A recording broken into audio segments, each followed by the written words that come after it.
Assalamualaikum warahmatullahi wabarakatuh. Perkenalkan, nama saya Muhammad Reza Kurniawan, NPM 183123561650 Kali ini, saya akan mempresentasikan tentang komunikasi organisasi. Yang pertama ada konsep dasar komunikasi.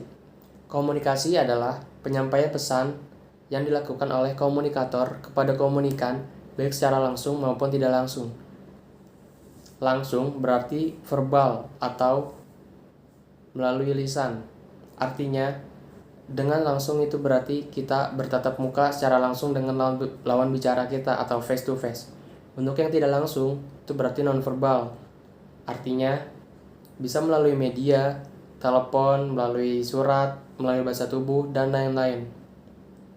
Laswell mengatakan bahwa cara yang baik untuk menjelaskan komunikasi ialah dengan menjawab pertanyaan sebagai berikut. Who say? What's in? Which channel? To whom and with what effect? Paradigma Laswell di atas menunjukkan bahwa komunikasi meliputi 5 unsur jawaban dari pertanyaan yang diajukan itu, yaitu yang pertama ada komunikator atau siapa yang mengatakan. Yang kedua ada pesan. Pesannya itu mengatakan apa? Yang ketiga itu ada media, saluran atau channel atau media apa yang dipakai dalam memberikan pesan tersebut. Yang keempat ada komunikan, kepada siapa si pesan itu disampaikan. Yang kelima ada efek atau dengan dampak atau ada efek apa dari komunikasi yang dilakukan oleh komunikator dan komunikan tersebut. Konsep dasar organisasi. Organisasi adalah sistem kerjasama antara dua orang atau lebih. Menurut Timok, organisasi adalah perpaduan secara sistematis daripada bagian-bagian yang saling ketergantungan atau berkaitan untuk membentuk suatu kesatuan yang bulat melalui kewenangan, koordinasi, dan pengawasan dalam usaha mencapai tujuan yang telah ditentukan. Di dalam organisasi yaitu terdapat 4 unsur dasar. Yang pertama, adanya sekumpulan orang. Yang kedua, adanya kerjasama. Yang ketiga, adanya tujuan yang ingin dicapai. Dan yang keempat, adanya kepemimpinan. Jadi, organisasi adalah sarana bagi orang-orang untuk melakukan kerjasama dalam rangka mencapai tujuan bersama.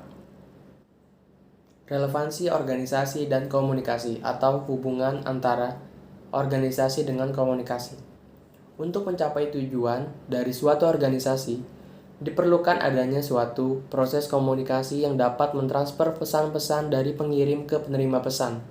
Secara umum, komunikasi mempunyai dua fungsi penting dalam organisasi. Yang pertama, komunikasi memungkinkan orang-orang untuk saling bertukar informasi. Dan yang kedua, komunikasi membantu menghubungkan sekelompok anggota dalam organisasi yang terpisah dari anggota lainnya. Komunikasi di dalam sebuah organisasi sangatlah penting. Komunikasi organisasi merupakan suatu jembatan arus informasi yang ada di dalam sebuah organisasi. Ketika komunikasi di dalam sebuah organisasi tidak dapat berjalan dengan baik, maka arus informasi antara entitas di dalam sebuah organisasi juga tidak akan berjalan dengan lancar. Berikut ini adalah kegiatan organisasi yang berkaitan dengan pertukaran informasi dan sangat berhubungan dengan komunikasi, yaitu yang pertama, menetapkan tujuan. Dengan menetapkan tujuan, diperlukan adanya rembukan antar semua anggota atau antar semua divisi. Di situ sangatlah penting komunikasi untuk sebagai pertukaran informasi. Dan yang kedua, adanya membuat dan melaksanakan keputusan. Membuat dan melaksanakan keputusan juga diperlukan komunikasi yang efektif agar keputusan tersebut dapat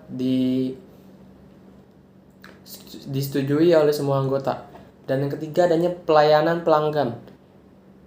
Adanya pelayanan pelanggan itu dapat dilakukan komunikasi seperti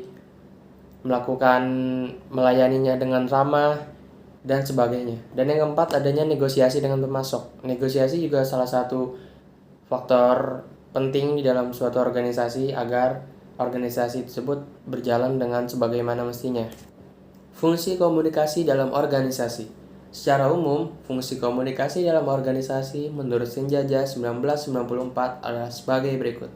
Yang pertama, adanya fungsi informatif.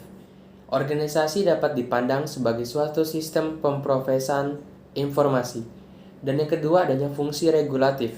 Fungsi ini berkaitan dengan peraturan-peraturan yang berlaku di dalam organisasi.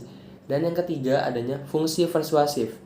Dalam mengatur suatu organisasi, kekuasaan dan kewenangan tidak akan selalu membawa hasil yang sesuai dengan yang diharapkan. Yang keempat, adanya fungsi integratif. Setiap organisasi berusaha untuk menyediakan saluran yang memungkinkan karyawan dapat melaksanakan tugas dan pekerjaannya dengan baik. Sekian presentasi dari saya. Wassalamualaikum warahmatullahi wabarakatuh.